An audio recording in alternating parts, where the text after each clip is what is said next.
আসসালামু আলাইকুম প্রিয় ভিউয়ার্স, আপনারা অনেকেই ব্যাক মিউজিকটা কানেকশন করতে পারেন না।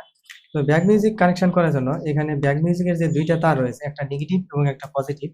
তো এই নেগেটিভ তার ব্যাগের যে মেন পজিটিভ তার রয়েছে, ব্যাগের মেন তার এটা, এই ব্যাগের মেন তারের সঙ্গে কানেকশন করে দেবেন।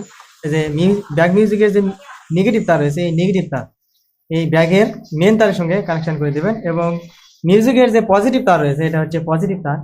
এই পজিটিভ তার আমাদের যে মিনি কন্ট্রোলার, কনভার্টার বা ডায়োড বক্স যেটাই বলেন না কেন, এই কনভার্টারের মেন যে 12 আউটপুট পজিটিভ, এই যে হলুদ কালার, এই তারটা হচ্ছে 12 আউটপুট পজিটিভ।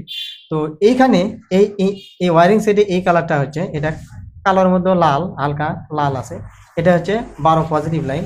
তো এই 12 পজিটিভের সঙ্গে এই আমাদের ব্যাক মিউজিকের পজিটিভ তারটা কানেকশন করে দেবো, তাহলে আমাদের ব্যাক মিউজিকের কানেকশনটা হয়ে যাবে। তো আপনারা এরকম ভিডিও, নিত্য নতুন ভিডিও পেতে চ্যানেলটিকে সাবস্ক্রাইব করুন এবং পাশে থাকা বেল বাটনটি বাজিয়ে দিবেন, এবং ভিডিওটি ভালো লাগলে একটি লাইক দিবেন। ভালো থাকবেন। আসসালামু আলাইকুম।